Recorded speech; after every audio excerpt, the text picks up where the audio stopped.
নমস্কার, আমি রূপসী হালদার। একই মুদ্রার দুই পিঠ লেখনীতে রয়েছেন আয়েশা ইসলাম মনি। পর্ব 4।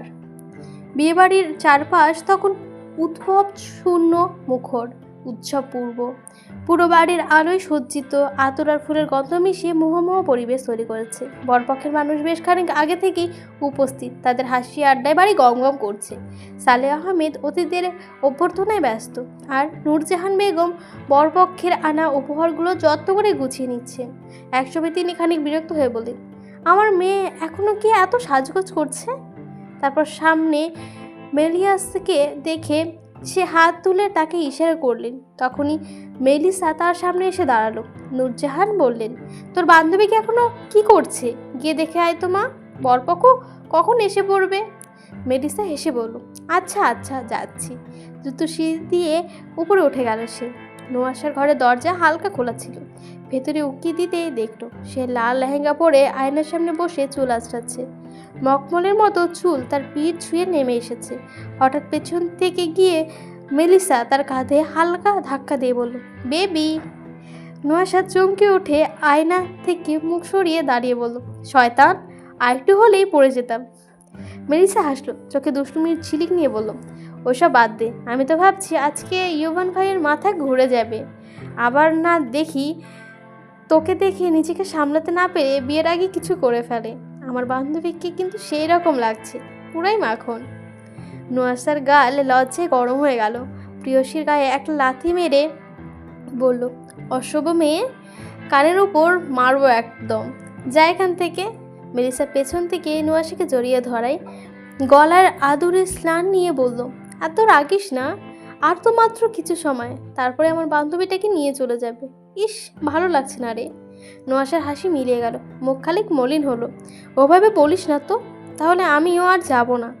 মেলিসা হঠাৎ কিছু একটা মনে করে উৎফুল্ল হয়ে বলল, শোন না মামা, তুই একটা কাজ কর, আমার সঙ্গে তোর দেওয়ার ফারিসের একটু সেটিং করিয়ে দে তো। তাহলে দুজন একসাথে সারা জীবন এক ঘরে থাকবো। আর দেবরটা তো একদম উফ, সেই কালো পাঞ্জাবিতে কী যে লাগছে, প্রেমে পড়ে গেছি আমি। চেহারা যেমন তেমন লম্বা আর ফিট, এমন ছেলে পাওয়ার কি চায়? এতক্ষণ মন খারাপ থাকলেও নোয়াশার চোখ এবার জল করে উঠল। সে মেলিসার হাতে একটা মোটা চিমটি কেটে দিয়ে বলল, কুত্তি, আসল কাহিনী তাহলে এটা? তুই এখানে এসব করতে এসেছিস? মেলিসা মুচকুচকে বলল, আরে না, কি বলিস? আমাকে দেখি তোর কি লুচ্চা মনে হয়? নোয়াশা ঠোঁট উল্টে বলল, মনে হওয়ার কিছু নেই, তুমি লুচ্চাই।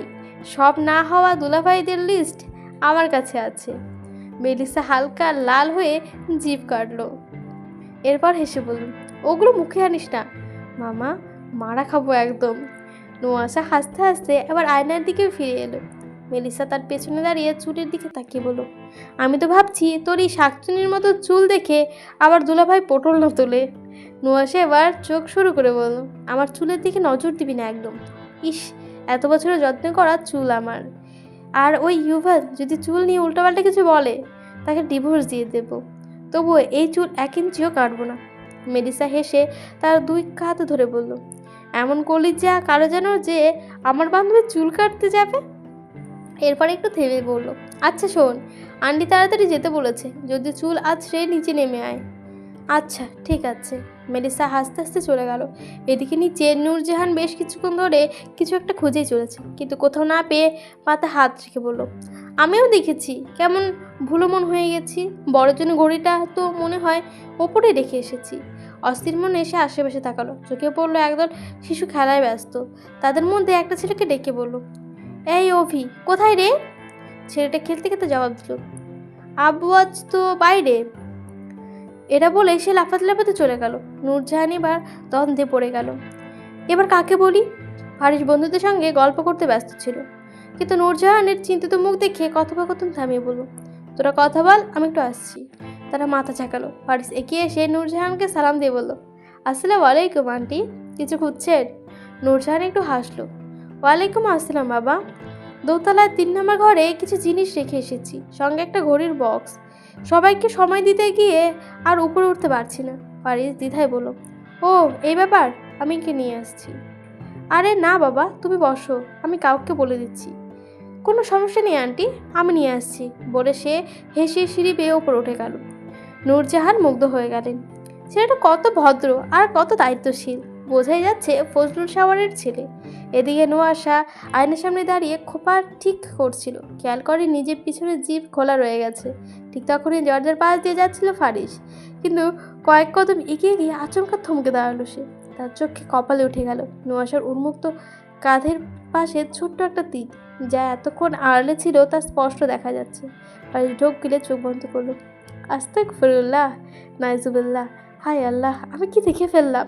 মনে তো হচ্ছে হার্ট অ্যাটাক হয়ে যাবে। তার হৃদয়স্পন্দন বেপরোয়ার ঘোড়ার মতো দৌড়তে লাগলো। বাম্বুকে হাত চেপে রেখে নিজেকে শান্ত করার চেষ্টা করলো। লাফাস না ভাই, সর্বনাশ, নিজের ভাইয়ের হবু বইয়ের ওপর ক্রাশ খেয়ে গেলাম। এদিকে নোয়াশা পিছু ফিরতে যাবে, ঠিক তখনই ফারিস বিদ্যুৎ গতিতে পাশের রুমে ঢুকে পড়লো। মাথার চুলকে আপন মনে বলল, এই কথা যদি বাপ জানতে পারে তাহলে আমাকে কবরে পাঠিয়ে দেবে। কিছুক্ষণ চুপচাপ বসে থেকে সে গম্ভীরভাবে চিন্তা করলো। তারপর হঠাৎই চতুর হাসি তার মুখে ফুটে উঠলো। নিজেকে নিজেই বলল, কিন্তু আমি তো চরম লেভেলের ক্রাশ খেয়েছি। যেহেতু ভুল করে দেখে ফেলেছি, সেহেতু অন্য কেউ দেখার অধিকার রাখেও না এই মেয়ের ওপর, না এই মেয়েকে পেতেই হবে। তারপর একটা শয়তানি বুদ্ধি মাথায় এলো। তার চোখে রহস্যময় দৃষ্টি খেলে গেল। ঘড়ির বাক্স হাতে তুলে নিয়ে নিচে নেমে গেল। এরপর হেসে নূরজাহানের হাতে ঘড়ির বাক্সটা তুলে দিল। নূরজাহান হেসে ফারিসের মাথায় হাত বুলিয়ে দিল। এদিকে কিছুক্ষণ পর মেলিসা আর নোয়াশার ঘরে এসে বলল, কিরে ভাই, আর কতক্ষণ লাগবে? হয়ে গেছে রে, চল যাই। মেলিসা হঠাৎ থেমে বলল, দাঁড়া দাঁড়া, তোর জিভ তো আটকাসনি কেন? নোয়াশা আয়নার দিকে তাকিয়ে পেছন ফিরে জিভ আটকালো। দেখছিস, কাজ ছেড়েছিল, তাতে আটেক দিয়ে মা। মেলিসা হাসতে হাসতে জিভ আটকে দিল। এরপর সঙ্গে নিচে নেমে এলো। নিচে নামতে নোয়াশাকে দেখে সবাই এক দৃষ্টিতে তাকে রইল। লাল লেহেঙ্গায় তাকে ঠিক যেন কোনো ছবির নায়িকা লাগছিল। গায়ের রঙের সাথে লালের মিশেল, চোখের কাজল আর কপালের ছোট্ট টিপ, সব মিলিয়ে সে আলোর উৎসবে দাঁড়িয়ে রয়েছে। ফারিস চেয়ারে বসেছিল, কিন্তু চোখ ছিল শুধু নোয়াশার ওপর। সে ঠোঁটের কোণে রহস্যময় হাসি নিয়ে আপন মনে বলল, তোমার আসনের পাশে ইয়োভান বসতে পারে, কিন্তু তোমার বিছানার পাশে আমিই থাকবো হার্ট অ্যাটাক। তারপর এসে অপ্রকাশিত বাক্য উচ্চারণ করলো, যা বদলে দিয়েছিল সব কিছু। এই বান্দি আমার এই বান্দি আমার এক্স। নোয়াশার বেপরোয়ার কথা শুনে ফারিস ছাদের রেলিং ধরে দৃষ্টি আকাশের দিকে নিবন্ধ করে দাঁড়িয়ে থাকলো। মৃদু বাতাস আর শার্টের হাতগুলো হালকা দোল খাচ্ছিল। ছুটির কোনো একটা সিগারেট ঝুলিয়ে ধোয়ার কুণ্ডলি ছাড়তে ছাড়তে বলল, তবা তবা, আমার বান্দি দেখি আমার থেকে 2 কাঠি ওপরে। যতটা ভালো ভেবেছিলাম তার থেকে 32 গুণ ভয়ঙ্কর। তারপর এক ঝটকায় চুলগুলো আঙুল দিয়ে পেছনে ঠেলে দিল। চোখে মুখে অদ্ভুত উন্মাদতা নিয়ে পুনরায় বলল, আরেকটু হলে উল্টোপাল্টা কিছু করে ফেলতাম। ওর শরীরে যে কি আছে মাবুদ, এতটা কারেন্ট খেলাম কেন? হায় রে, গরম লাগছে।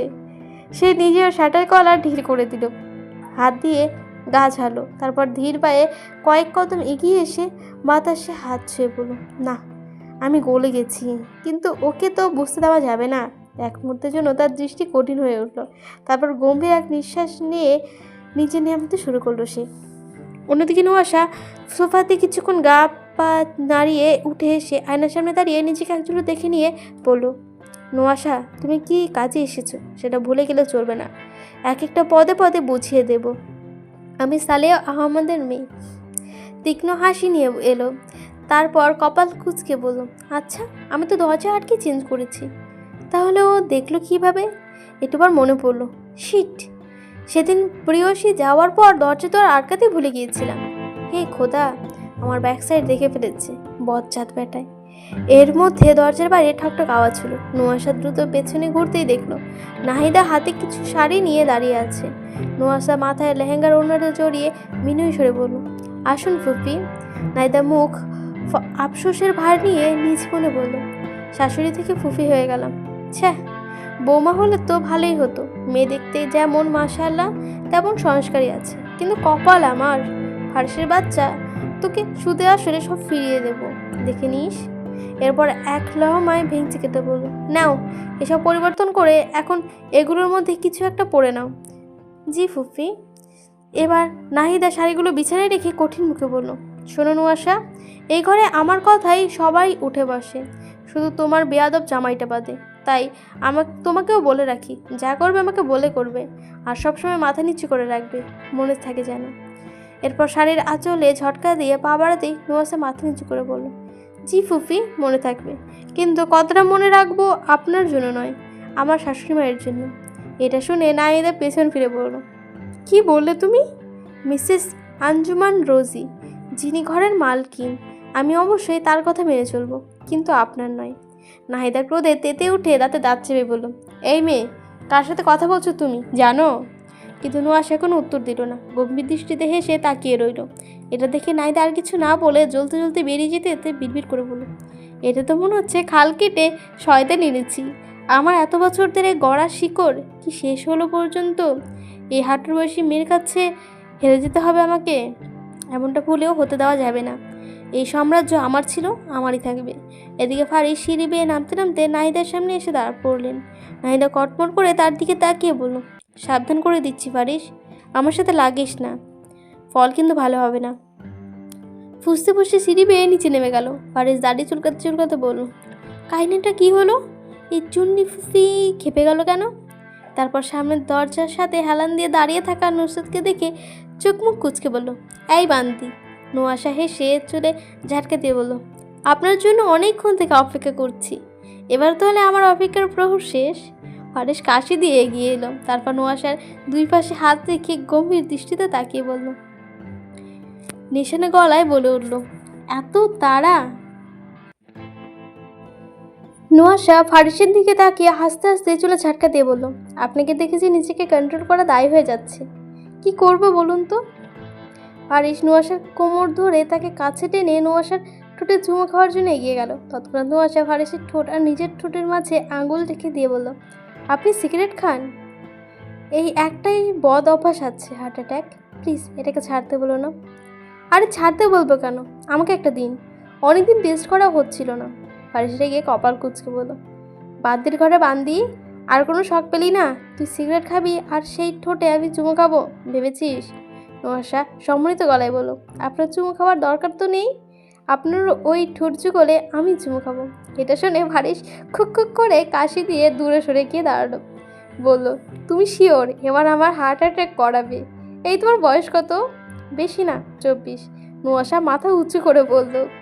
ফারিস চোখ বড় বড় করে বলল, কি কস বান্দি, কিন্তু তোকে তো দেখলে মনে হয় না যে তুই এত করছি। এরপর নুহাশার দিকে ঝুঁকে বলল, আর পড়াশোনা কত দূর করেছো? Masters pass. ফারিস হাসকে এসে বলল, কি বলো, 10 পাসও করনি? নুহাশার চোখ ঘুরিয়ে বলল, মূর্খ লোক, এতটাও অশিক্ষিত মনে করো না, নাটকি নাতি। I dropped out of my PhD program. ভাষার যে শ্রী তা তো বুঝতেই পারছি, কিসে পিএইচডি করতে গিয়েছিলেন। ফারিস আর চোখে হেসে নুহাশার দিকে গম্ভীর দৃশ্যে তাকিয়ে থাকে। এটা দেখে নুহাশা ফারিসের গলায় দুহাত পেঁচিয়ে ধীরে বলল, চলুন স্বামী, অনক তো হলো। ফারিস এসে নুহাশার দিকে ঝুঁকে বলল, আমার দাঁত দেখছো সোনা, এক কামড়ে তোমাকে অক্কা পাঠিয়ে দেব, ভুলেও ধারে কাছে এসো না। আমার কিন্তু কন্ট্রোলের কও নাই, আর কি তোমাকে দেখলে শুধু। নুহাশা ফারিসের গলার কাছে মুখ এনে বলল, আমি তো বারণ করিনি, যা খুশি করুন। এটা শুনে ফারিস তীক্ষ্ণ হেসে নুহাশার গলায় একটা চুমু দিতেই নুহাশা ফারিসের বুকে ধাক্কা দিল। ধাক্কা খেয়ে সে দু কদম পিছিয়ে নুহাশার দিকে অবাকের দৃষ্টিতে তাকিয়ে থাকে। নুহাশা কটা গলায় বলল, আমি ড্রেস চেঞ্জ করবো। ফারিস যদিও বিরক্ত, তবে মুখে প্রকাশ না করে বলল, করো, আপনি বের হন, এত নাটক করো না, আমি তোমার স্বামী হার্ট অ্যাটাক। এবার নুহাশার চোখ মুখ কুচকে ওপরে তাকিয়ে বলল, হে আল্লাহ, স্বামীকে ঝাঁটায় বাড়ি মারলে কি খুব বেশি পাপ হবে? ফারিস ঠোঁট কামড়ে বলল, এই বান্দি, তোমার এসব বাল দেখার জন্য বসে আছি আমি, না মানে পরে দেখবো। এ কথা বলে সামনে পা বাড়ালো সে। নুহাশা আপন মনে বিড়বিড় করলো, অসভ্য অসভ্য অসভ্য। এরপর নুহাশা দরজা আটকানোর জন্য দরজায় হাত দিতেই ফারিস দরজা ধরে তাকে থামিয়ে দিয়ে বাঁকা হেসে বলল, আগে থেকে বিয়ের প্রিপারেশন ছিল না তাই? তাহলে এই ঘরে এসব নেই, এখন থেকে বক্স আনতে হবে। নুহাশা ভ্রু কুচকে বলল, কি? ফারিস আর মনে ভেঙে বলল, কোন ফ্লেভারের আনবো বলো? তুমি যেটা বলবে সেটাই আনবো। এদিক থেকে আমি একদম অনেস্ট। এবার নোয়াশা রেগে আগুন হয়ে এদিকে ওদিকে তাকিয়ে ঝাঁটাটা কোথায় খুঁজতে লাগলো। ফারিস তার রাগ দেখে হেসে ঠোঁটে আচমকা কয়েক সেকেন্ডের চুমু খেয়ে বেরিয়ে গেল। নোয়াশা এবার স্তব্ধ হয়ে দাঁড়িয়ে থাকলো। ক্ষণকাল পর শ্বাস ছেড়ে বলল, তোমাকে মজা দেখাবো মামুর বেটা, শুধু সময়ের অপেক্ষা। এরপর দরজা আটকে দিয়ে লাল একটা শাড়ি পরে নিল। চুলগুলো হাতের মাধ্যমে খোপা বেঁধে দরজা খুলে দিয়ে বিছানায় বসলো। একটু পর দরজার সামনে খাবারের প্লেট হাতে আঞ্জুমান এসে দাঁড়িয়ে বলল, আসবো? নোয়াশা বিছানা থেকে উঠে দাঁড়িয়ে এগিয়ে এসে বলল, অবশ্যই মা। বসো বসো, উঠলে কেন? নোয়াশা হ্যাঁ সূচক মাথা নেড়ে বিছানায় বসলো। আঞ্জুমান নোয়াশার পাশে বসে চামচে খাবার তুলে তার মুখে দিয়ে তুলে ধরলো, নাও খাও। নোয়াশা কিছুটা হতভম্ব হয়ে বোধ করলো। কি করছো মা? আমি নিজে খেতে পারবো। আঞ্জুমান মিষ্টি এসে বলল, শাশুড়ির হাতে খাবার ভাগ্য সবার হয় না, তাই খেয়ে নাও। এরপর খাবারটা নোয়াশার মুখে তুলে দেয়। নোয়াশার চোখে হাসি নিয়ে খাবারটা খেয়ে নিল। খাওয়াতে খাওয়াতে আঞ্জুমান বললেন, আজ নিজে হাতে খাইয়ে দিচ্ছি, কারণ তুমি নতুন বউ, সবার সামনে খেতে হয়তো একটু লজ্জা পাবে, তাই কাল থেকে সবাই সাথেই খাবে, মনে থাকবে? নোয়াশা হাসি দিয়ে বলল, চিবাতে চিবাতে মাথা নুয়ে সম্মতি জানালো। খাবার শেষ হলে নোয়াশা হেসে বলল, আমার মায়ের কথা মনে পড়ে গেল, এভাবে খাইয়ে দিয়ে যে ঋণ দিলেন মা। আঞ্জুমান হেসে বললেন, এসব মনে রেখো, বুড়ো বয়সে আবার আমাকে খাইয়ে দিয়ে ঋণ পরিশোধ করে দিও। নোয়াশার মাথায় স্নেহভরা হাত বুলিয়ে দিয়ে পুনরায় বললেন, অনেক রাত হলো, আমি তবে যাচ্ছি। জি মা। আঞ্জুমান হেসে ঘর থেকে বেরিয়ে যান। এরপর নোয়াশা বিছানায় গুটিয়ে পা এলিয়ে দিল। কিছুক্ষণ সময় ফারিস এসে দেখে নোয়াশা গভীর নিদ্রায় আচ্ছন্ন। সে হালকা এসে নোয়াশার পাশে বিছানায় আলতোভাবে বসলো। তার হাতের আঙ্গুলগুলো নোয়াশার কপালের চুলগুলো কানের পাশে গুজে দেয়। পরে প্রাণপণে তার বউকে দেখে আপন মনে বলে, শালা, ঘুমালে বউকে যে এত সুন্দর লাগে, আগে জানতাম না তো। হে খোদা, কি ঠোঁট বানালে! এই ঠোঁট তো 525 বার চুমু খেলেও চুমুর স্বাদ মিটে না। পরবর্তী ধীরে ধীরে নোয়াশার ঠোঁটের দিকে ঝুঁকে একটা আলতো চুমু খেয়ে নিল। এই মুহূর্তে নোয়াশার ঘুমের মধ্যে ফারিসকে জড়িয়ে নিল। ফারিসও গভীরভাবে তাকে জড়িয়ে নিয়ে বলল, এই যে একবার জড়িয়ে ধরার ভুল করে ফেললে, বিশ্বাস করো, কবরে গেলেও হুড়পড়ি হিসেবে আমি তোমাকেই চাইব। Heart attack. নোয়াশার কপালে একটা মৃদু চুমু খেয়ে তাকে গভীরভাবে জড়িয়ে ধরে ঘুমিয়ে পড়ল। কিন্তু একটু পর নোয়াশার চোখ খুলে ফারিসের ঘুমন্ত চেহারা দেখে বাঁকা হেসে মনে মনে বলল, মাছ ধরা জাল বিছিয়ে দিয়েছি, এবার শুধু মাছ আটকালের পালা। একটু পর মুচকে এসে পুনরায় আনমনে বলল, কিন্তু আমার ফর্সা জামাইয়ের ফর্সা গাল দেখে আমি তো সিরিয়াস হয়ে যাচ্ছি। ফারিসের গালে একটা আলতো কামড় বসিয়ে দিল। কামড়ের কারণে কিঞ্চিত ব্যথায় ফারিস চোখ খুলে ফেলল, কিন্তু নোয়াশা তখন চোখ বন্ধ করে ঘুমের ভান করলো। ফারিস গাল ডলতে ডলতে বলল, হায়, আমার বউকে আমাকে কামড়ে দিল। তীক্ষ্ণ হাসিতে পুনরায় বলল, এই বান্দির এত বড় কলি যা হয়নি যে আমাকে কামড় দেবে। এরপর নোয়াশাকে আরও কাছে টেনে নিয়ে জড়িয়ে ধরে প্রশান্তিতে চোখ বন্ধ করে নিল। এদিকে নোয়াশা মনের মধ্যে ভাবল, আমার যে কত সাহস, তুমি ধীরে ধীরে বুঝতে পারবে জান। সকালবেলা নোয়াশা গোসল শেষে আয়নার সামনে গিয়ে দাঁড়ালো, নিজেকে পরখ করতে লাগলো। আচমকা পেছন থেকে ফারিস তার কোমর জড়িয়ে ধরে গভীর গলায় বলল, আমাকে ছাড়াই গোসল করে ফেললে? নোয়াশা স্মিন্দ হেসে ফিরে বলল, চিন্তা নেই, পরের বার আপনার সাথে গোসল করব। তবে তারপর যদি ভুল করে আপনার লজ্জাহরণ করে ফেলি, তখন কিন্তু দোষ দিতে পারবেন না। ফারিস চোয়াল শক্ত করে নোয়াশার দিকে গভীর দৃষ্টিতে তাকিয়ে আনমনে বলল, এই বান্ধি আমার কথাগুলো সবসময় কেড়ে নেয় কেন? এরপর নোয়াশার ঠোঁটের দিকে বুড়ো আঙুল দিয়ে স্পর্শ করে ঠোঁটের কোণে হাসি নিয়ে বলল, তোমার সাথে খেলতে আমার খুব ভালো লাগবে, শেয়ানা মাল। এই কুণ্ড গছের মাত্র নোয়াশা ফারিসের পেটে এক ঝাঁক খুশি দিয়ে বলল, বকে কেউ মাল বলে? ফারিস পেটে হাত দিয়ে বেঁকে থাকা হাসিতেই বলে উঠল, এই বান্দি, রেসলিং করার ইচ্ছে আছে নাকি তোমার? মারছো কেন? তবে আমাদের খেলা যে চিত্র হবে, তাতে কয় মাস পর যে তোমাকে হাসপাতালের কাছে নিয়ে যেতে হবে। নোয়াশা কিছুটা সন্তহীন করতে প্রশ্ন করলো, আচ্ছা, এত বেশি মারবেন বুঝি? ফারিস এগিয়ে এসে নিচু গলায় নেশানো মাখা কণ্ঠে বলল, মারার কারণে না বেবি, করার কারণে। রেসলিংয়ের মাঝখানে তোমাকে যে গার্মেন্ট ট্রান্সফরমার করে ফেলবো। তথা ফারিস হাই তুলে ভাবলেশীনভাবে আবার বলল, আর মাল বলার কারণ নিজেকে কোনো মেয়েকে চিট করিনি, তাই তোমার মধ্যেই সব শখ পূরণ করে নিচ্ছি। নুহাশার চোখ বড় করে তাকিয়ে রইল। নির্লজ্জ, নির্লজ্জ, নির্লজ্জ। আপনাকে নির্লজ্জের নোবেল দেওয়া উচিত। ফারিস হাসতে হাসতে এগিয়ে এসে নুহাশার চুলের ফাঁকে আঙুল বলিয়ে নখর নয়ন গোচর করে বলল, এই তোমার চুল শুকনো কেন? নুহাশা কপাল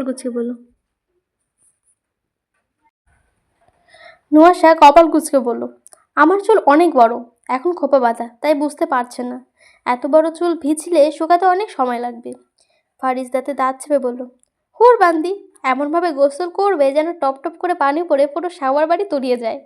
আর মানুষ যেন ভাবে আমাদের মধ্যে কাল রাতে কয়েক ঘন্টার টি-20 ম্যাচ গেছে। তারপর সবার সামনে এমনভাবে লজ্জায় কুঁচকে যাবে যেন সবাই বুঝতে পারে তোমার স্বামী একটা সেই মাল। নোয়াশার আগে আগুন হয়ে বলল, নষ্ট পুরুষ, সরুন তো সামনে থেকে। এই বলে রাগী মুখে ঘর থেকে বেরিয়ে নিচে চলে গেল নোয়াশা। ফারিসও হাসতে হাসতে পিছু পিছু নিচে নামলো। নোয়াশাকে দেখে নাহিদা ফসিয়ে উঠল। আঞ্জুমান নোয়াশার কাছে এসে বলল, এসো, তোমাকে বাড়ির সবার সাথে পরিচয় করে দিই। এটা শুনে ফারিস গম্ভীর হয়ে বলল, ওয়েট মা, সকালে বইয়ের ঠোঁটে চুমু খেলে শরীর মন দুটোই ভালো থাকে, সেটা খেয়ে নিই, তারপর আমার বউকে নিয়ে যেও। আঞ্জুমান খুবই আগুন হয়ে সেখান থেকে চলে গেল, কারণ জানতো ফারিসের সাথে কিছু বলার মানে সময় নষ্ট। এদিকে নোয়াশা কটমট করে তাকিয়ে থাকলো। ফারিস নোয়াশার কানের কাছে গিয়ে গভীর গলায় বলল, your looking incredible sexy today. বউ, একটা চুমু খাও। নোয়াশা এবার ফারিসের স্টাইলে ফারিসের কানের কাছে বলল, একটা কাজ করুন, শার্টটা খুলে ফেলুন, তারপর আমি আপনার মুখে চুমু খাই। ফারিস স্তব্ধ খেয়ে নুসরাতের দিকে তাকিয়ে বলল, এই বান্দি, তোমার নজর এত খারাপ কেন? বকে কেন? আমার সুন্দর ঠোঁটগুলো চোখে পড়লো না? পর্বটা এখানে শেষ হয়ে গেল। আর পর্বটার মধ্যে না কিছু কিছু বানান ভুল রয়েছে, সেসবের জন্য একটু পড়তে অসুবিধা হয়।